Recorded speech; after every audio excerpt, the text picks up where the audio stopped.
একটা জিনিস আমাদের করতে বললে আমরা করে ফেলি, বাট ওইটার প্রোস কন, পজিটিভ নেগেটিভ এই বিষয়গুলো কি আমরা বিবেচনা করি না। বাট ওইটাকে বিবেচনা করে আমাকে একটা ডিসিশন নিতে হবে, যাতে করে আমার ডিসিশনটা ইফেক্টিভ হয়।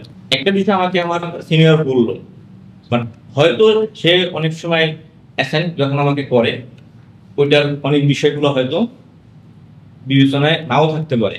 বাট যখন আমি প্র্যাকটিক্যাল ফিল্ডে কাজটা করতেছি তখন দেখতেছি যে হয়তো এখানে আরো কিছু নেগেটিভ পজিটিভ এই কাজটা করলে কিছু মানে ইম্প্যাক্ট আছে, সেই ইম্প্যাক্টটা নেগেটিভ ইম্প্যাক্ট, পজিটিভ না। তখন কি করতে হবে, এই কাজটা করার আগে বা আমার সিনিয়রের কাছে ওইটার বিষয়গুলো নিয়ে আলোচনা করতে হবে। করার ফলে কি হলো, একটা নেগেটিভ রেজাল্ট চলে আসে কিংবা একটা খারাপ মানে ক্ষতিকর প্রভাব পড়তে পারে। ওইগুলো কি করতে হবে, আমাকে বিবেচনা করে আমাকে ফাইনালি কাজটা করতে হবে।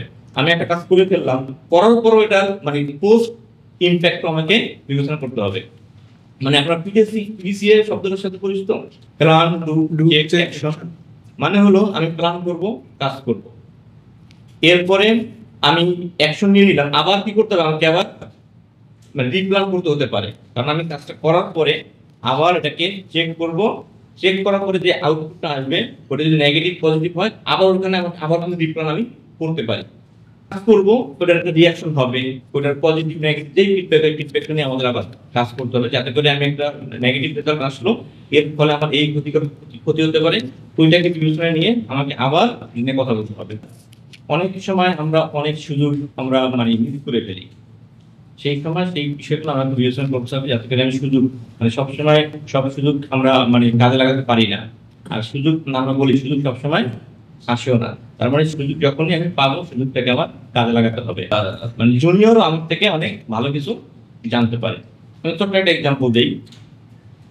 ব্রিটিশ আমলে এক কোম্পানির ওনার একটা ডিসিশন নিতেছে, সেই ডিসিশন নেওয়ার সময় যখন মিটিং করতেছে সেই মিটিং এ মানে একটা বিষয় নিয়ে বলছে এটা কি করা যায়।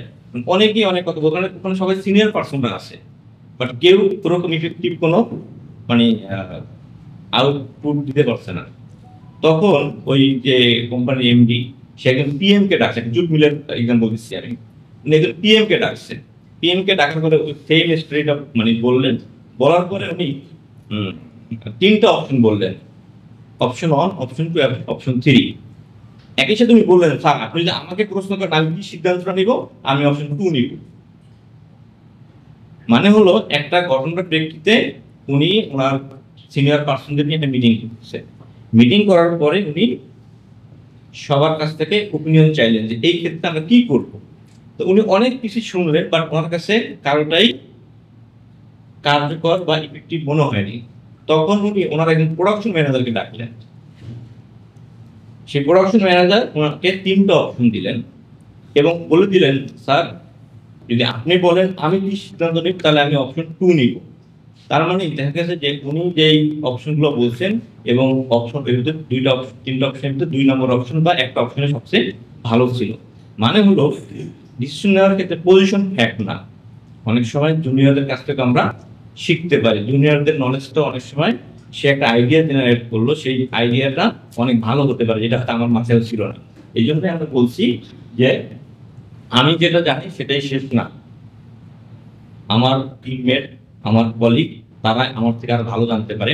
এই জন্য সবসময় কি হয়, আমরা মানে টিম ওয়ার্ক, আমরা নলেজ শেয়ার করব, একসাথে বসবো, একসাথে বসে চা কফি খাবো। এর ফলে কি হয়, মানে অনেক সময় মানে ভালো রিলেশনশিপ ডেভেলপ হয় এবং নিজেদের ভিতরে জানাও হয়।